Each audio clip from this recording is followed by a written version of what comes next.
Thanks for joining us this morning as we explore the true myth of Captain America with the Avengers, otherwise known as... Even Thor followed him. That's right. He was worthy! So am I, but only a little hammer. That only works there. Before we get started, please like and subscribe and share this video. That shows the YouTube algorithm that this material is worthy and makes it available for more people. If you decide later that you don't like this material, you can always unlike it. So thank you. It really makes a difference. Now, we had gone over in the last video, we had introduced the character of Steve Rogers as Captain America and how his primary positive characteristic was a strong moral compass, but that had to be balanced with courage and leadership. What use or what good is a strong moral compass if you don't use it? And in this case, that took the form of courage and leadership with him. Today, we're going to look at how that played out over the next 6 movies he featured in. But first, a quick recap on C.S. Lewis's quote or his concept on true myth. He said, the old concept of myth is like a genre. It's not just something we use the term myth to say something that's false or, oh, it's just a myth. It's just something that's not factual. But if you think of myth as a type of literature or as a type of story, where the characters and plot have deeper meaning, that's what he was talking about. And that meaning resonates with us and has resonated with people throughout the ages. And the reason that it resonates is that it reminds us of a deeper story. And that story is God's myth. Again, not using the unfactual definition of myth, but the deeper meaning of myth. That it's God's myth that has rich meaning and at the same time being historically and spiritually factual. Now, going forward, right off the bat, if you've not seen any of the movies that we're going to be talking about in the MCU and you're planning to, this is the Marvel Cinematic Universe. We're going to be going over 7 of them today. Going to be blitzkrieging through quite a few of them. If you haven't seen them and you really want to, put us on pause, go check them out, then check us out later. But as we watch this video, I'd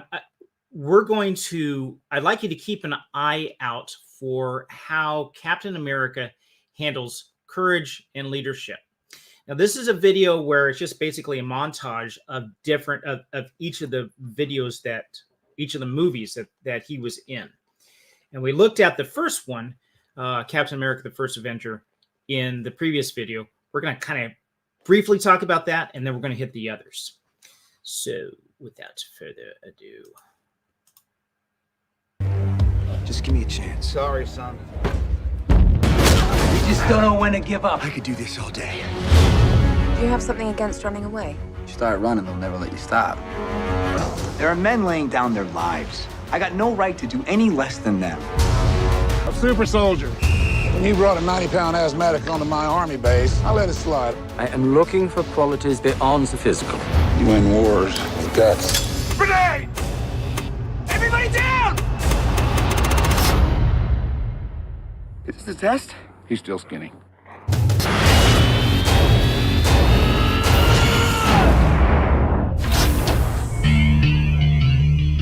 You actually did it. I asked for an army and all I got was you. Congratulations. You just got promoted. What made you so special? Nothing. I'm just a kid from Brooklyn.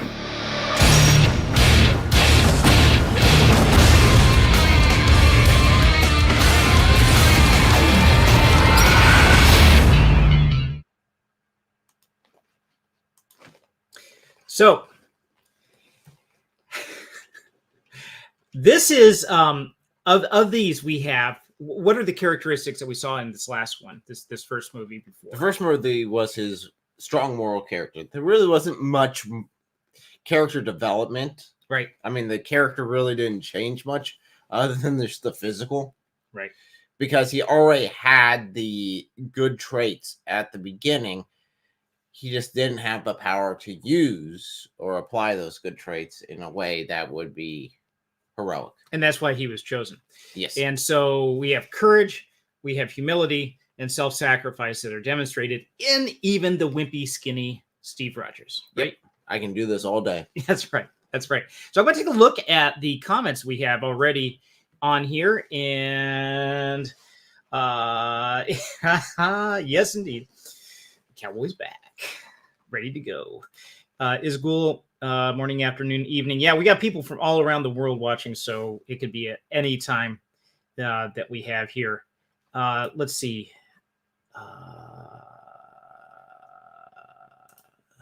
Why is his face red? Someone check his temperature out. Scarlet fever. Now you guys are bad. Talking about Red Skull. Oh, really, geez. it's not you. They're talking about Red Skull. Unless your face is really red, No. they're talking about you. They're talking about Red Skull. Right. All right. So we're going to quickly jump on to the next one. So the next movie that Captain America was in was The Avengers. And I'm going to say real quickly before we jump into this, this kind of it was cool when this one came out because I was privy to some of the places where they had done the filming. Some of the fight scenes that we see in here that are supposed to be in New York are actually in Cleveland. I remember them closing down some of the streets that they had done. So being an Ohio boy, it's kind of like saying, "Hey, that's cool. Yeah, it's hey, we're not in movies a whole lot, so this is good." And also, there was another place where it was, I believe, is the opening scene for the Avengers, where you have Hawkeye up in the corner of this shield facility, and he's ready with his arrow to go, and the Loki appears with a Tesseract out of nowhere, and it's this really high-tech looking facility. Well, that's a NASA place, Plum Brook Station for NASA, and that was filmed in. I actually did some work there years ago. It is the largest vacuum chamber this side of the Mississippi. It's 4 stories high. And I think it's like 6 feet thick of concrete that's lined with lead because they were doing some earlier testing with nuclear rockets in there. And there's like 3 different stages of vacuuming out the air. It's get like super, and they test. What they do is they test space vehicles in there. The Mars lander that probe that landed on Mars, it had like the balloons, the airbags that they came out and it rolled. And was that Spirit and Opportunity, I believe, that landed. They tested that in there in vacuum chamber, and to make sure that was okay. So that was really cool. And there's some other things there. Maybe I'll share a bigger story with that. So some of the filming of the Avengers was local. So we'll dive right in.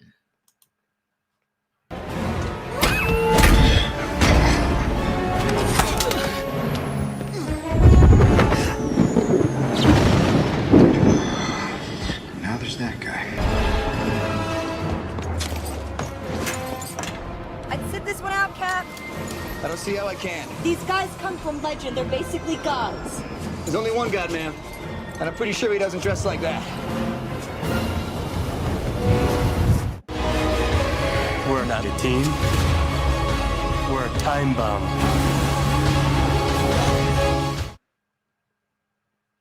Wait for it. Guys. Call it, Captain. All right, listen up. Until we can close that portal, our priority is containment. Barton, I want you on that roof. Eyes on everything. Call out patterns and strays. Stark, you got the perimeter. Anything gets more than 3 blocks out, you turn it back or you turn it to ash. Can you give me a lift? Right. Better clench up, Legolas. Thor, you gotta try and bottleneck that portal. Slow him down. You got the lightning. Light the bastards up. You and me, we stay here on the ground. We keep the fighting here. And Hulk. Smash.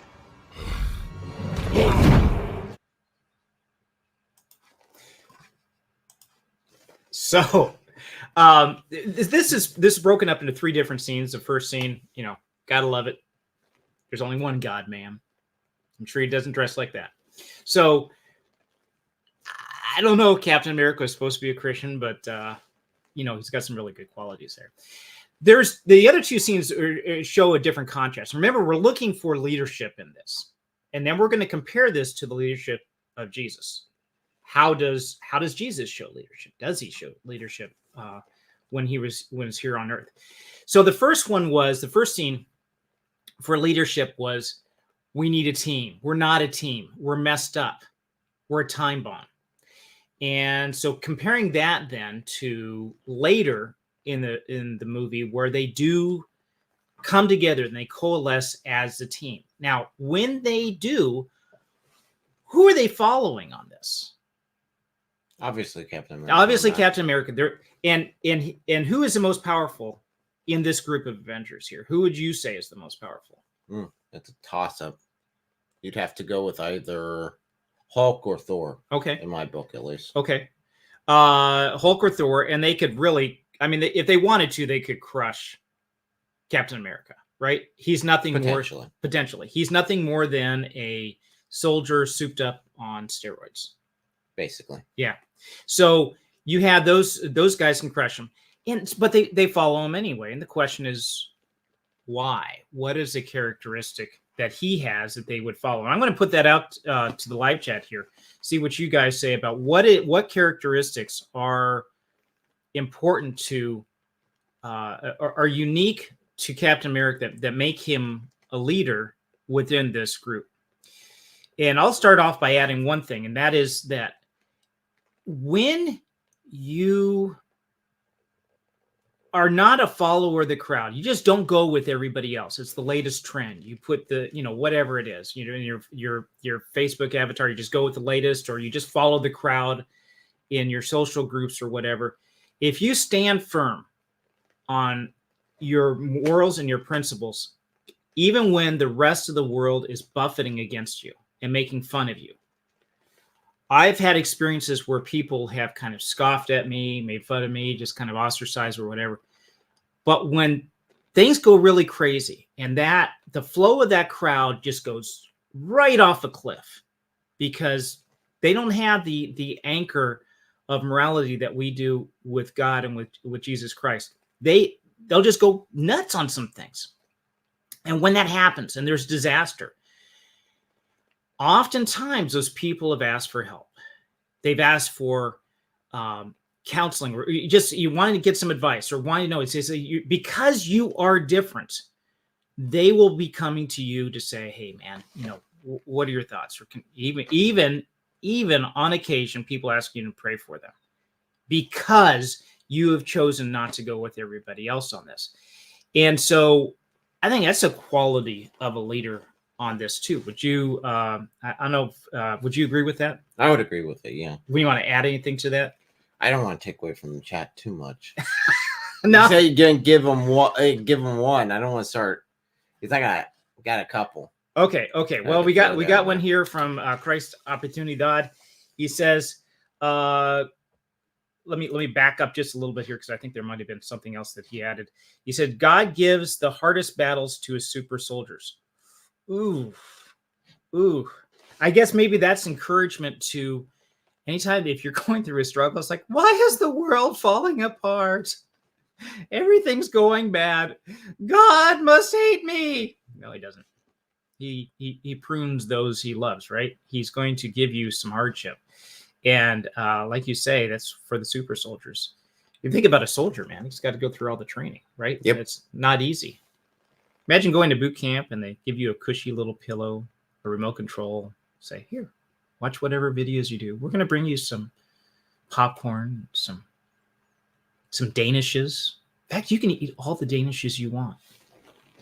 That would not be basic training. Because if that happened and then you went to war, you wouldn't be ready for it, right? Without God, it doesn't matter where we stand. It's still in darkness. Yes. So even if you stand on principles and morals that they're not with him, nothing. You're what you're standing on is not firm. You can stand firm all you want to. What's really funny about, I grew up in Southern California. We had our share of earthquakes out there. And it is so funny during an earthquake.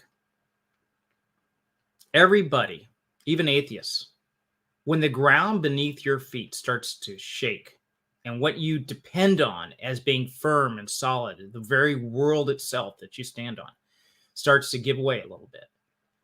The first thing out of people's mouth is, "Oh my God." Yes. Yep. Hello. Yeah, and makes a difference. Thomas Hall said that you could say that he had EXP as a tactician, but experience as a tactician. But Thor was supposedly thousands of years old and fought in countless battles. That's a good point. But Thor's whole arc was that his pride prevents him from being a good leader. One of the good aspects of a good leader is being a good follower.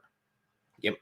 You know, this is a very good point. I guess the old Thor before the first one would have looked at Captain America and said, no, I've got this little boy. It's all me. Yeah. It would have been the sum total of it. Yeah. And not worthy. Right. He would not have been able to hold this hammer. This is a cool little thing, man. Not been able to hold the hammer at all because he would not have been worthy.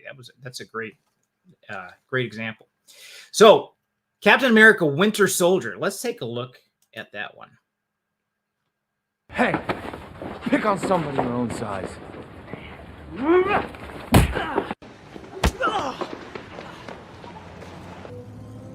Come on, man.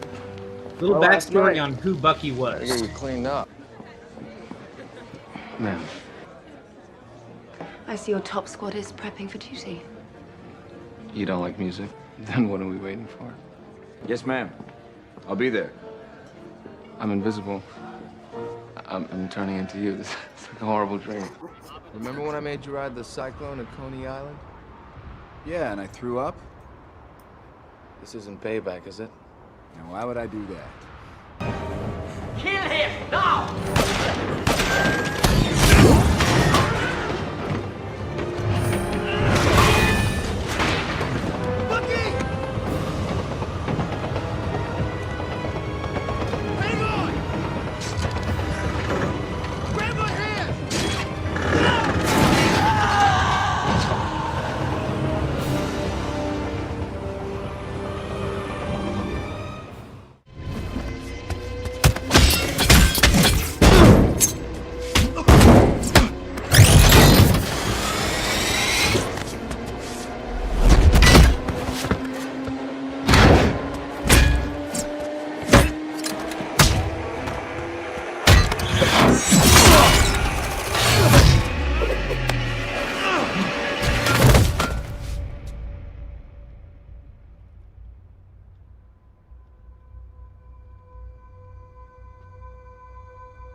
Dun, dun, dun. Bucky? Who the hell is Bucky?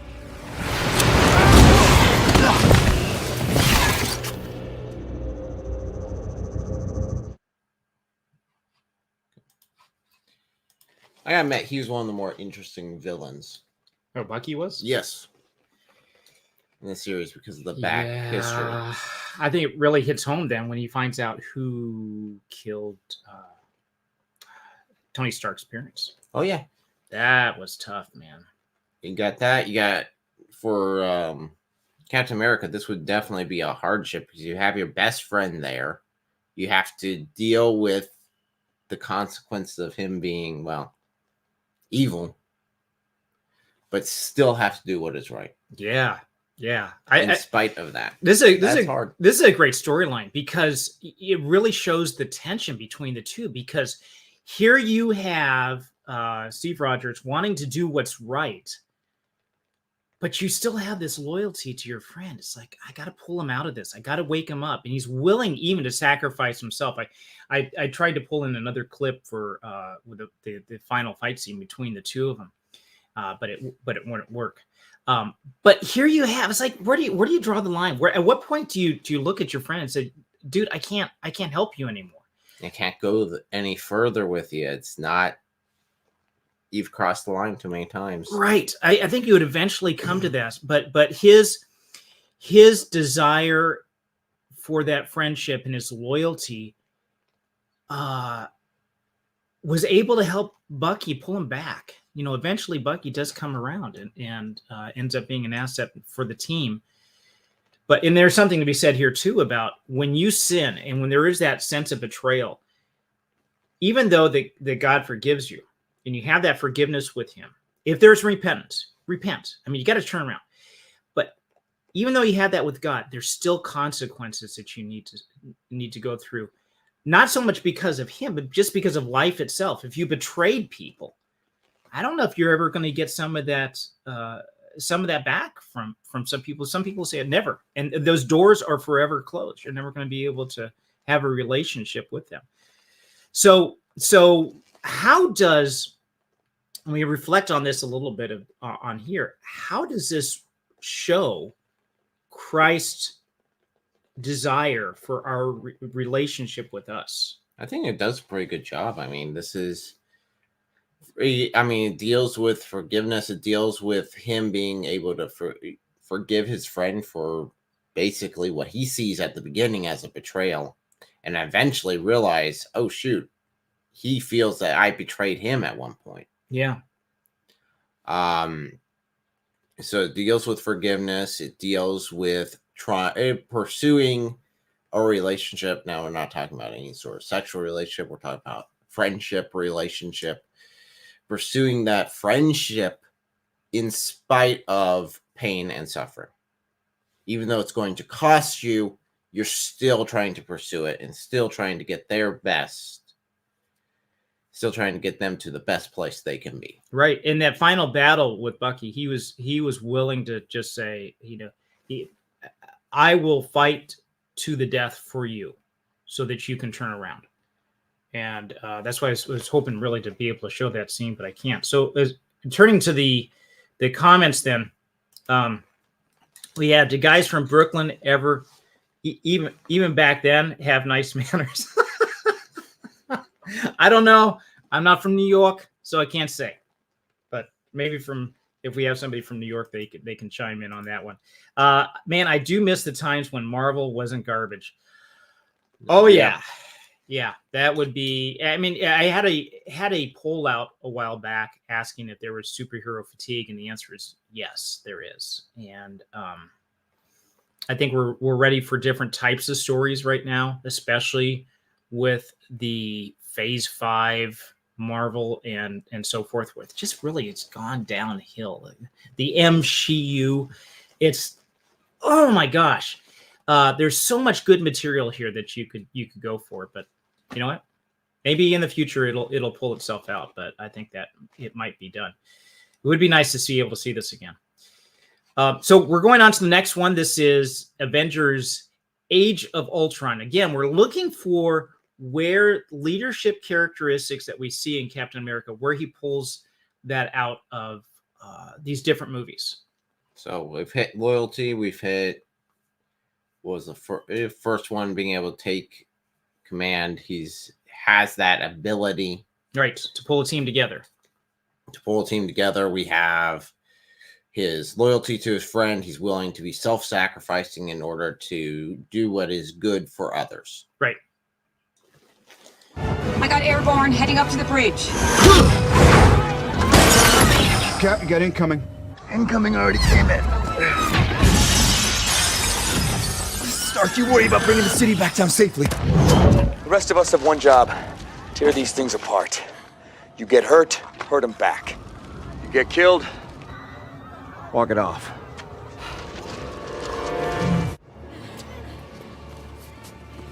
The next wave's gonna hit any minute. What do you got, Stark? Well, nothing great. Maybe a way to blow up the city. That'll keep it from impacting the surface if you guys can get clear. I asked for a solution, not an escape plan. Impact radius is getting bigger every second. We're gonna have to make a choice. Cap, these people are going nowhere. Stark finds a way to blow this rock. Not till everyone's safe. Everyone up here versus everyone down there. There's no map there. I'm not leaving this rock with one civilian on it. I didn't say we should leave. There's worse ways to go.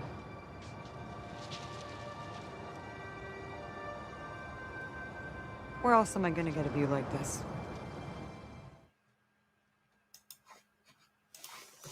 So what would you do in a no-win scenario like that?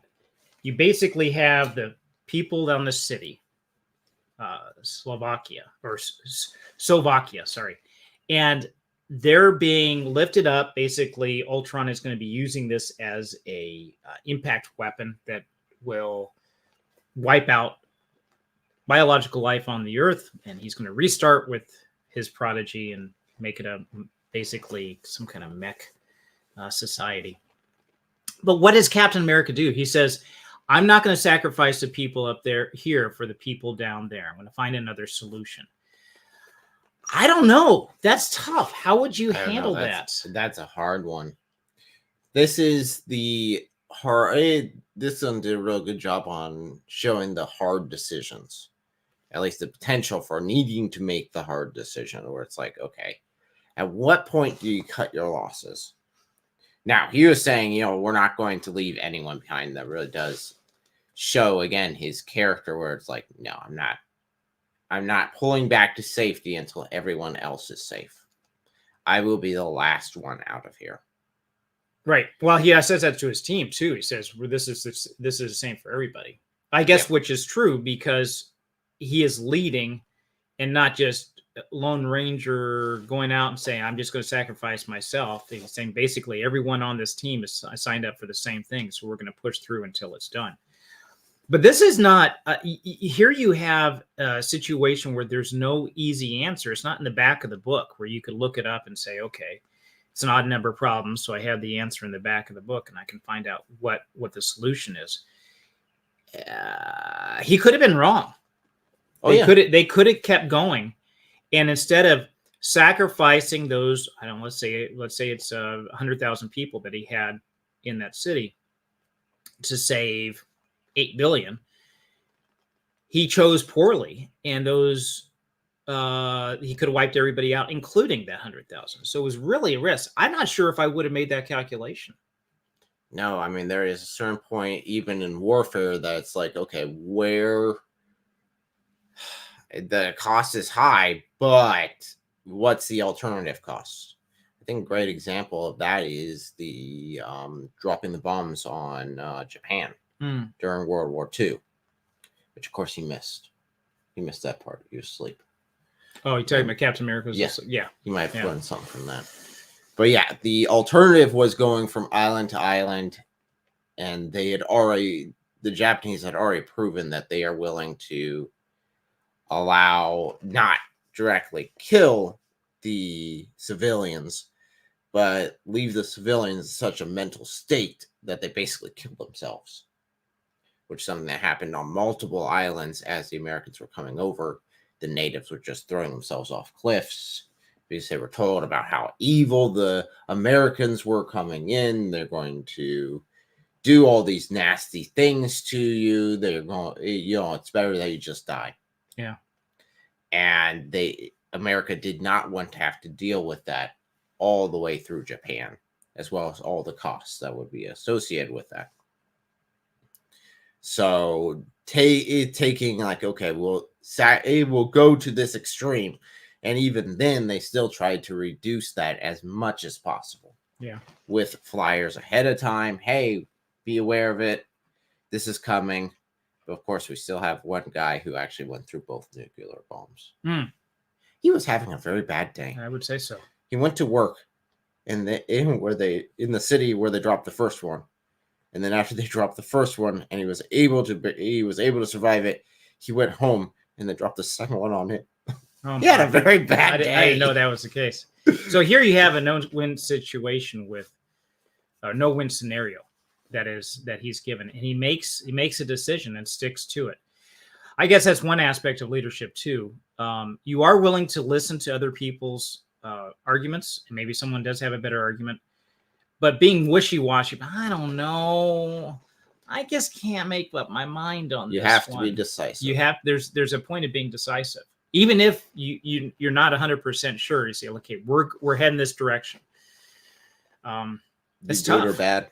It's tough. I mean, one bad thing about being in a position of leadership is if you win on a situation like this, everybody loves you. And if you lose on a situation like this, everybody hates you except they're all dead. So that would make a difference in this case. The buck stops with you, though. The bucky stops with you. The next one we have is Civil War, and there's even more of a dilemma that's spoken about in this one. And practically, we talk about this being an action movie, but Civil War really deals with some deeper philosophical issues that I think are worthy of exploring. So let's take a look at this one. We need to be put in check. Whatever form that takes, I'm game. If we can't accept limitations, we're boundaryless. We're no better than the bad guys. Tony, if someone dies on your watch, you don't give up. Who said we're giving up? We are for not taking responsibility for our actions. This document just shifts the blame. Sorry, Steve, that is dangerously arrogant. This is the United Nations we're talking about. It's not the World Security Council. It's not SHIELD. It's not Hydra. No, but it's run weapons we're capable of in the wrong hands. I shut it down, stop manufacturing. Tony, you chose to do that. If we sign this, we surrender our right to choose. What if this panel sends us somewhere we don't think we should go? What if there's somewhere we need to go and they don't let us? We may not be perfect, but the safest hands are still our own. If we don't do this now, it's going to be done to us later. That's the fact. That won't be pretty. So this brings up some very interesting points. We talked a little bit about this in the last video about what happens when the government tells you to do something that is against your morals. At what point do you make to make a stand? And here you see, I think Tony and Steve both have good arguments here, back and forth, about should we surrender our rights to the government authority because they know better, or should we not? And what are your thoughts on that one? I'd still say, which government has ever known better? Sorry, I look at all the government. Okay. If you're in America, what government-run program has been very successful? I can think of, one. I think those are the parks. National parks. How about interstate highways? You mean the ones with potholes to China? Well, okay, but still transportation. I mean, I thought that was pretty good. Although we're still paying for them now, I believe on some of the bonds we're still paying for them. We use them quite a bit. So they're interstate commerce. It's helped that. It's helped not only the transportation of goods, but the transportation of people, transportation of troops. It's been an overall good thing. Overall, yes, there's still a lot of improvement to do on it. Sure. So, but you're saying in general, the government programs, post office. Who here enjoys using the post office? Okay. My apology to any postal workers out there. I appreciate your sacrifice and your hard work, and actually you do good delivering the mail, although much of it is junk mail. I still do appreciate the effort. However, if you compare that to privately owned, I mean, if you had the choice between using the U.S. Postal Service, the standard U.S. Postal Service, or FedEx, which one do you feel is more reliable?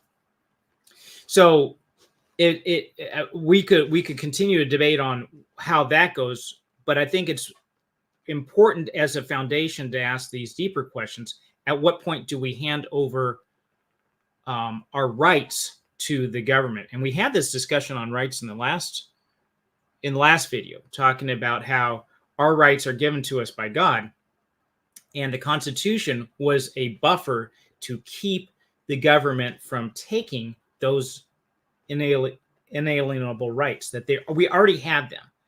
It's a matter of the government suppressing and taking those away. And that's what I believe they're talking about in this, is say, hey, we're basically signing a document that's going to submit us to an authority that says they're going to tell us what to do, and we're always going to have to do it, even if what they tell us is wrong. On the other hand, you could have some people that are just like crazy out there doing whatever they want and say, we're not going to be submitted to everyone. So yes, so it's a question of checks and balances. Right. How much supervision does it need in order to accomplish the greater amount of good, I guess you could say, in that case at least. I think this works well with a smaller community. If you have a smaller community of people and they're all together, they rap together, and if they basically have the same philosophy that they're working from. So for example, if you have somebody with this, a group of people with the same culture, religion, goals, as a group, it's not going to be too bad, generally speaking, if it's smaller and you know the people that you're talking to. But as that group becomes larger and larger and larger, for millions and millions and millions, hundreds of millions of people, it gets to be the point where anonymity and corruption tend to rise people into positions of power, and you have bureaucratic organizations that may have been put in place for a good reason originally. Over the generations, those tend to be self-serving, bureaucratic structure. There's an old phrase that says the bureaucracy is growing to meet the needs of the growing bureaucracy. So it continues to balloon out of size and become self-serving, where if it's a smaller group, especially in a position of like a family, you tend to have more, everybody knows each other, and there's more checks and balances that are in there. Is that it? Would you say that's a good assumption? I'd say it's a good assumption. I think in their situation, one of the fears that was Captain America brought up was, hey, what if they send us to a place that we don't want to go? Or worse, we want to go help someone and they say no. Do not. That's right.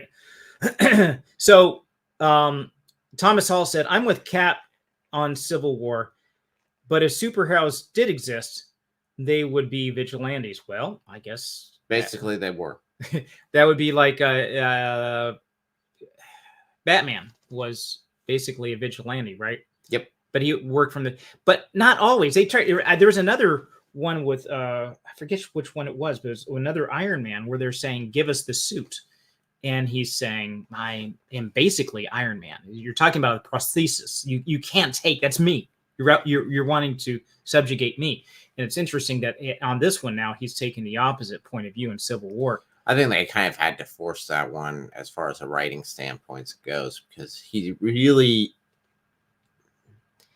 beforehand, he was more of Stark was more of a free spirit, free enterprise, sort of keep the government out of it attitude. Right.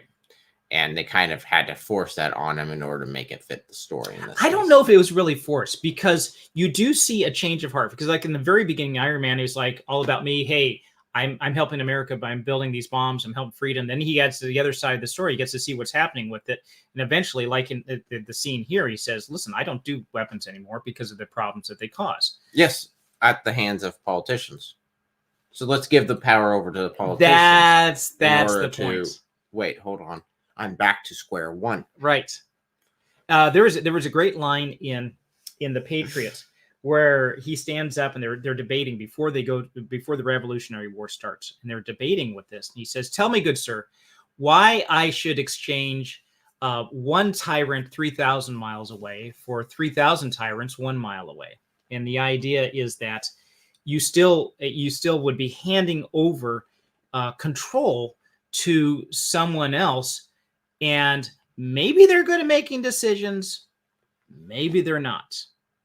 But ultimately, you have to be responsible for your own actions. So Christ Opportunity God said, I love burgerocratic kings.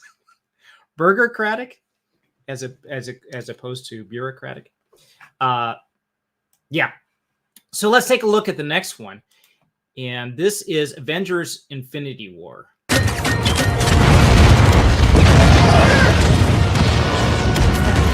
Circle the perimeter and get in behind us. There's nothing between them and vision. And we better keep them in front of us. Go!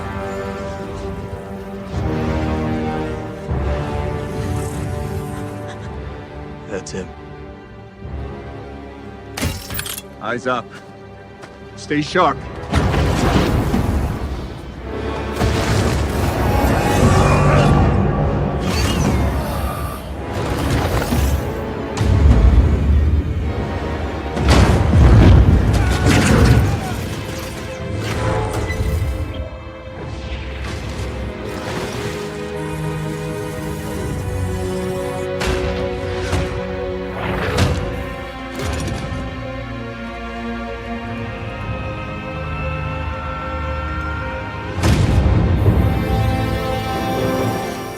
Dun dun dun.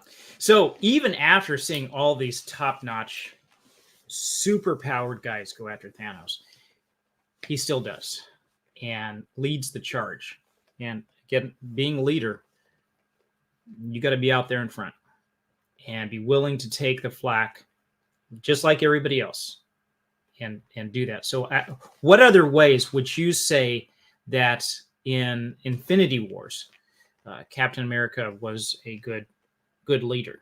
What leadership I think qualities? you pointed it out right there. Being willing to take the lead, not willing to ask someone to do something that he wasn't willing to do himself.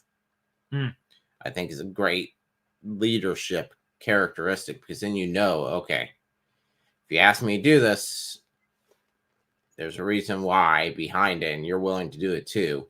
At the same time, he also is willing to put himself on the front line and show everyone, say, hey, I care about you. If I ask you to sacrifice yourself, it's for a really ridiculously good reason. Yeah. Now I'm going to jump ahead a little bit and bring that towards Christ. Is that, in what way did Jesus exemplify that? Exemplify that through the cross. Yeah. Through willing to lay down his life for us, just for the opportunity to get to have a relationship with us. So as far as we know, all 12 disciples, except for one, John, were martyred for... Brutally martyred, yeah. Brutally martyred for their faith. They stood up for this, and they stood up for what they believed in, and they went to death, and even John, at an old age, a prisoner on an island. There's some apocryphal accounts claiming they did return and then was boiled in oil afterwards. So take those with a grain of salt, of course, being sort of questionable historical authenticity. Right. But either way, that's still not a good ending.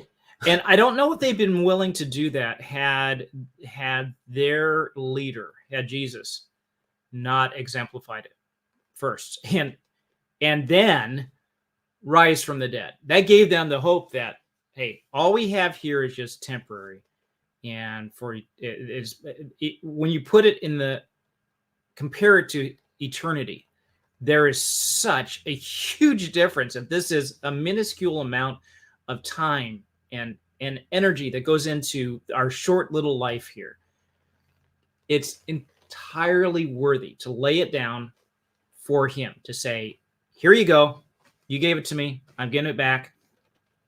I'm going to die eventually anyway. Who cares? This is yours. I'm giving it to you. That's in the grand scheme of things. It doesn't matter. So another thing that we can look at is his determination in terms of leadership. Despite the overwhelming odds stacked against them and the imminent threat posed by Thanos and his quest for the Mind Stone, Captain America remains resolute and unwavering in his determination to protect Wakanda and its people, and he stands rallying with his teammates and inspiring them to fight on, even in the face of this unsurmountable adversary.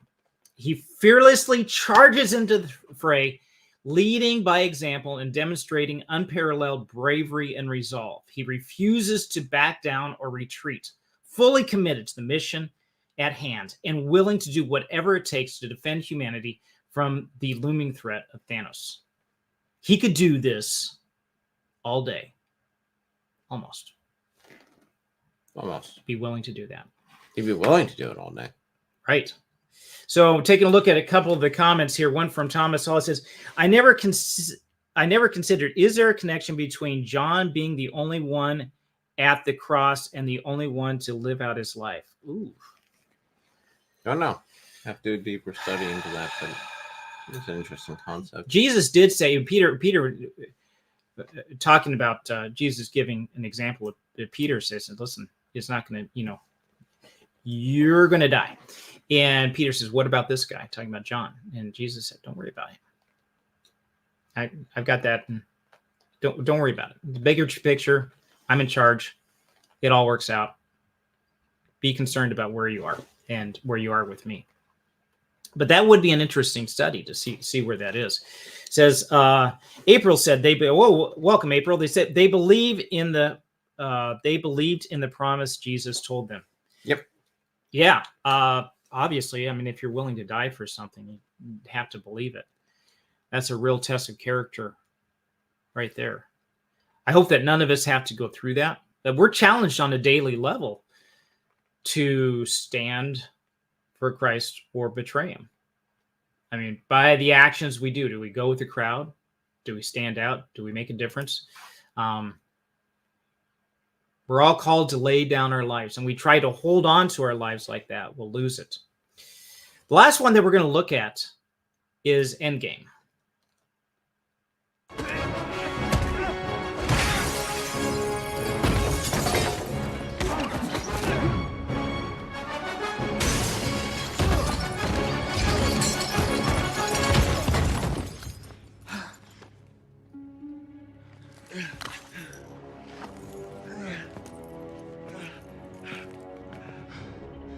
Where did you get this?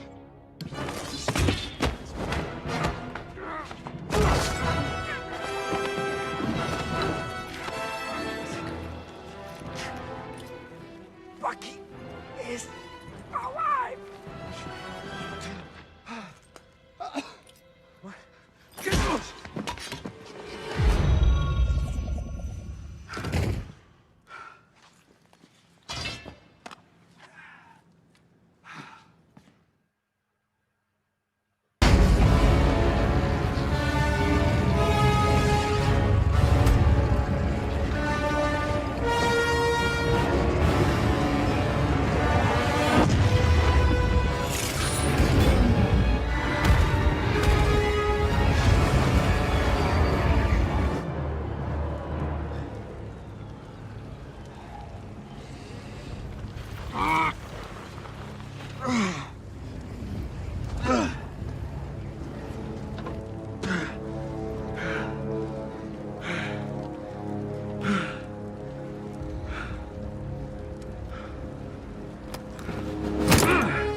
Captain Sam, can you hear me?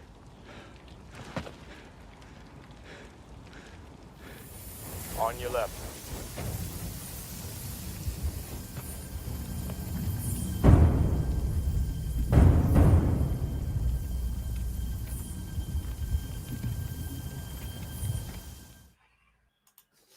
I wish I could show the rest of that scene. It just, I mean, it's so epic where they come in here, and I remember watching that in theater and just hearing everyone cheer when they came out. But before that moment of victory, you have Captain America standing alone.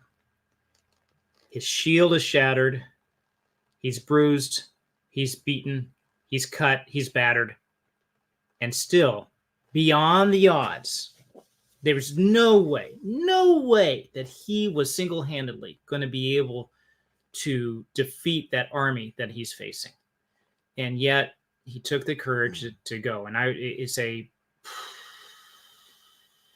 think that's probably a good example for all of us. And we're going to, again, take a look at this here in just a minute. Take a look at this, all these films, and compare them to Jesus, the role that Jesus had. And I say that's consistent with his character before that point as well. Yeah. Is he's willing to take that, even though it's like, it doesn't look like it's going to end very well. No. But, okay, let's do this thing. Yeah. And that one scene that I showed beforehand where you have him fighting himself. And when he comes to that, I say, why would his younger self fight his older self and not realize, hey, dude, how are you? Can you tell me about the future? Do I die? You know, one of those things. Instead, he's thinking that this is Loki that he's facing. So he's doing this battle against him. But as he's going back in time, this is another part of the moral compass that stays here. And I think it was worth putting that in as a clip to show that even going back in time, he wasn't tempted to do like, the whole Back to the Future thing. Hey, you know what? I'm going to bet on the stock market because I know it's really going to blow. Any of that. He kept true to the purpose, kept true to what his goal was. And as far as interaction with himself, other than that one line with Bucky still alive, is like, what? He didn't interfere necessarily with the past as much as he could. So there was that to say that the moral compass was there. So we see two things: strong moral compass again, and then leadership able to go into battle against all odds. So again, I want to see what your ideas are from the live chat to see what you guys think concerning his leadership potentials. We looked at all these movies now. We're saying, any last comments before we compare him to Christ? Where points of leadership that you want to bring out? I do have one comment here, and this is not about leadership, but this is Villainous SSB says, is adamantium radioactive? I have no idea, but I guess that'd be more of a question for Wolverine, because he hasn't embedded him. It wasn't there, but I think it was the Wolverine. Wasn't there a problem with adamantium causing a sickness that he has? Sickness or something like that. Yeah, I don't know if it was actually radioactive, but that would have to do. It wouldn't be the shield, obviously. That's vibranium, so it wouldn't have anything to do with Captain America's shield. And I think you have a follow-up comment here. It says, this scene looks like it won't end well, but with Jesus, he knows that death is not the end, and the goal he had with the Father. Death lost its sting. Yep, 100%. Yes, and these are the things that you can pull out of these movies and talk to other people about. I mean, these are really good, deep subjects, and people have a lot of emotion that's going on with these movies, and this could be really good leverage with that. Davos said, great stuff, but work calls. Blessings to everyone.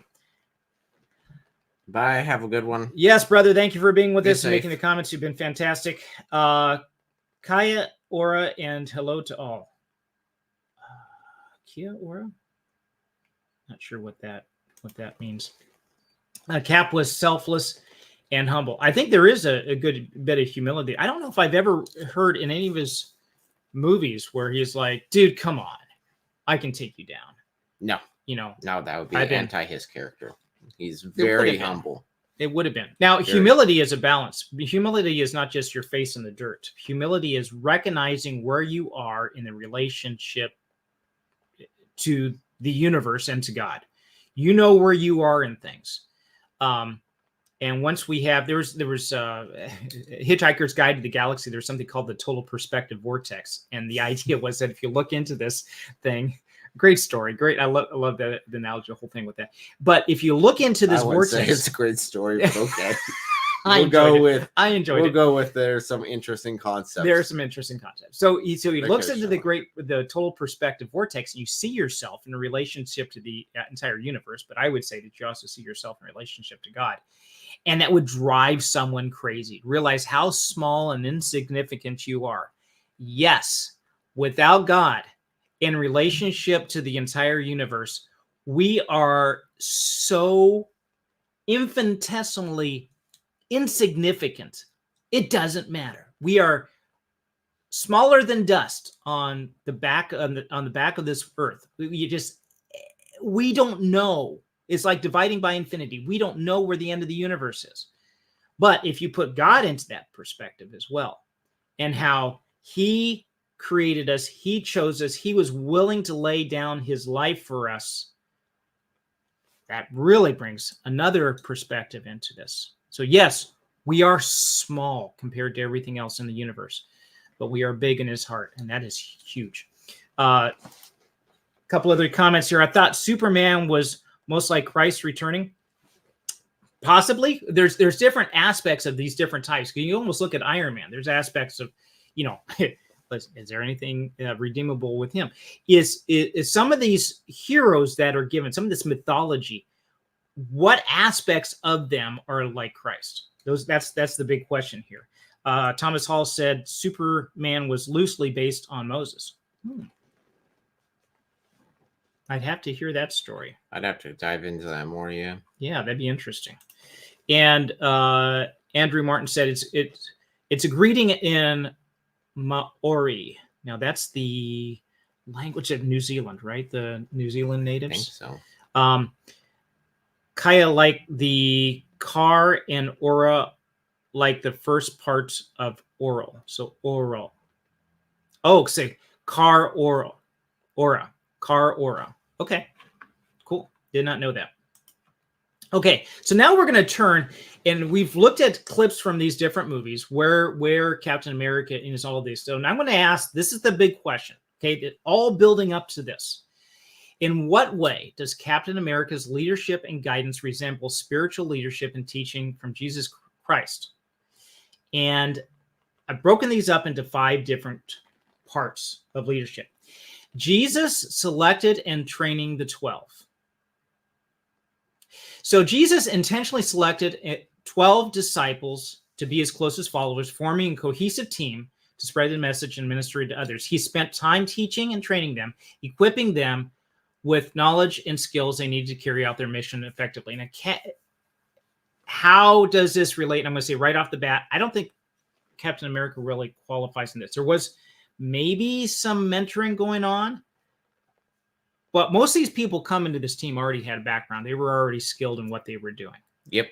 And he didn't choose them, Captain America. No. So I think it's more haphazard, thrown together. Hope this works. Right. Would you say that Captain America, his leadership shows Jesus' leadership in selecting how he selected and trained the 12? I think no, not no. really. Okay, so this would be a failure. So let's look at the next one. And that is Jesus emphasizing unity and love. So Jesus emphasized the importance of unity and love with his disciples, urging them to work together in harmony and mutual respect. He taught them to love one another as he loved them, fostering a spirit of camaraderie and cooperation within the group. Captain America, in using the idea of love as not like, of course, not a sexual love, but more of a brotherly companionship, willing to sacrifice for each other and things like that type of love. I think it was a slow journey, but I think he did pull that off. In the end. Okay, so he was talking, you can see the binding of their relationships, especially with maybe Black Widow and Hawkeye. That was definitely there. Now, those are the 2 most human characters that are there. They just have skills, just like it maybe even lower than what he is. So in terms of the power structure, they were lower than him, but he also helped the others. Would you say that there was anybody in the group that he had more of a cantankerous relationship with? Iron Man. So those 2. But even then, was he able to foster? He was able to foster a friendship with them. Yeah. And a leadership role with them. Right. So for the most part, other than in Civil War, I would say that Iron Man did follow him on that. I have a comment from Villainous here. He says, Cap's shield being broken but still standing is like a sinful man, us, still standing for the Lord and participating in God's glory. That's a good analogy. Good one. I like that. And by the way, somebody did point out, and this was pointed out in Frank and Zach Turk's book, Hollywood Heroes. He pointed out that Captain America's really did not have an offensive weapon. He only had a defensive weapon, and that was the shield. Now, the way he threw it and stuff like that, it could be offensive, but generally speaking, it was defensive. So would you say that in a way that Captain America exemplified Jesus emphasizing unity within the group? Unity, I'd say so. Sacrificial love. I'd say he was basically the glue that tried to hold them together for the most part. So of the 5 things that we're going to go for, 1 fail, one pass. Yes. Right? Okay. So the third thing is Jesus assigning roles and responsibilities. Jesus assigned specific roles and responsibilities to each of his disciples based on their individual strengths and talents. While Peter served as the spokesman for the group, John was also known as the beloved disciples, and others played different roles in the ministry. By recognizing and utilizing their unique abilities, Jesus empowered his disciples to contribute to the team's success. Would you say this is true for Captain America? I'd say it's true. Assigning roles and responsibilities. Very much so. We definitely saw that in the clips that we had there. Okay. I would say that is also true with while for Captain America, while not explicitly shown in the film, he assumes leadership role among the Avengers, assigning tasks and responsibilities, especially in that first one. We're saying they're on the bridge in so-called New York, but actually Cleveland, and saying, hey, you guys do this, this, and this, and giving them different roles and responsibilities. He coordinating them and using their own gifts, their best gifts for each other. All right, so that would be a pass or fail. That'd be pass. Pass. Okay. So looking at the comments here, see what you guys have. Some may consider the shield colors offensive. Okay. I don't know how, but we'll go with that. There's silly people, followers of a certain painter from Australia. Okay. Austria, a painter from Austria. The only painter I know from Austria had a funny little mustache, and he killed himself. So we'll leave him out of that picture. Next one, Jesus leading by example. And we already kind of talked about this. Jesus leading by example. Demonstrating humility, servanthood, selflessness, interactions with his disciples. He washed their feet as a symbol of humility and leadership, teaching them the importance of serving one another with love and humility. Captain America didn't wash their feet. No, I do think that he did serve in some capacity. At least he was willing to sacrifice himself in many situations in order to help out the team. Yeah, well, he definitely, there was the whole inspiration thing. He inspired them. And I think having the willingness to sit down and talk to each one of them personally and so forth, that was a good position of leadership. And it's not like, hey, you got to do this for me. It was always, we have to do this for the people we're serving. Yep. And so that was a part of it too. So would you say that that is a pass or a fail? I'd say it's pass. Okay, definitely. So we have 3 passes, 1 fail, and the last one that we're going to look at, Jesus encouraging collaboration and support. He encouraged that among his disciples, urging them to work together to fulfill their shared mission. He sent them out in pairs to preach the gospel, providing them with companionship, accountability, and mutual encouragement along the way, so that when he left, they still had that mutual respect for each other. Would you say that Captain America encouraged collaboration and mutual support? He encouraged it. I don't think he was very successful in it, considering it immediately fell apart after he left. That is what you're talking about with Captain America? Yeah, Captain America. Yeah, how did it fall apart after he left? Well, going into Endgame, going into all that stuff, he had a basically broken team to begin with. Mm. And then even afterwards, after he, quote unquote, retired, I mean, they basically had to start over from scratch.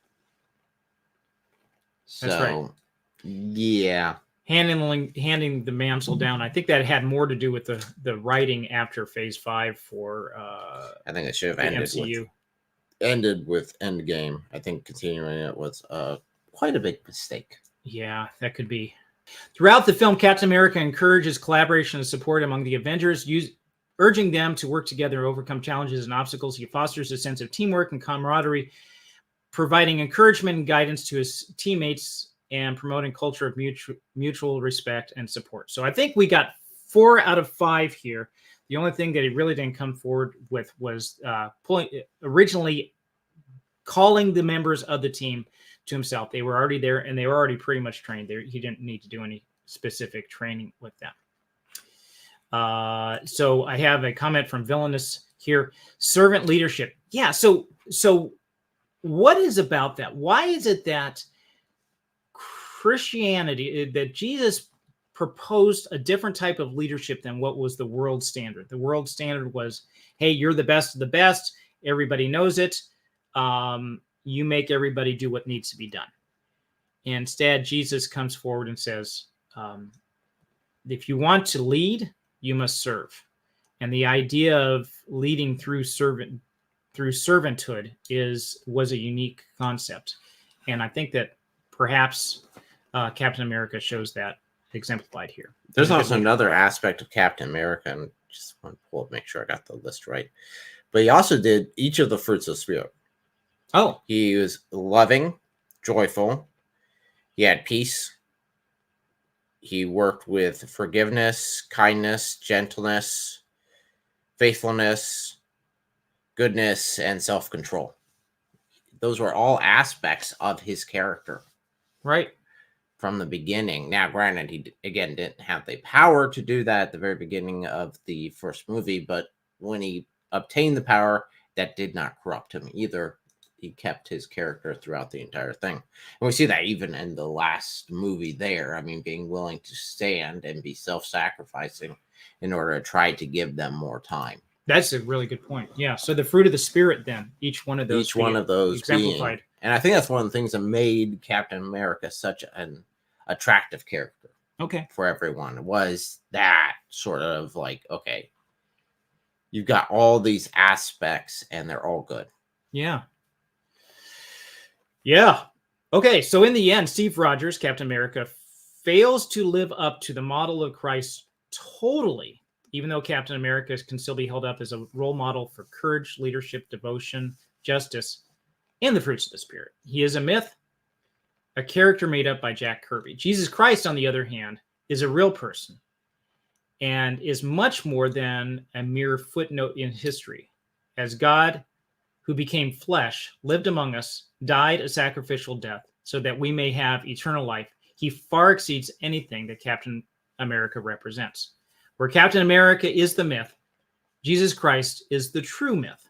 His story is the ultimate story, and all other stories are pale shadows. So I want to thank you all for joining us today. It's been good. We're looking forward to the next one, which is we're going to look at, yes, a shifting moral compass. What happens when the world around you is changing so much, but you still have to stand up for what's right? And we're going to wrap up with this one last clip from Cap. Hi, I'm Captain America, here to talk to you about one of the most valuable traits a soldier or student can have: patience. Sometimes patience is the key to victory. Sometimes it leads to very little, and it seems like it's not worth it. And you wonder why you waited so long for something so disappointing. How many more of these?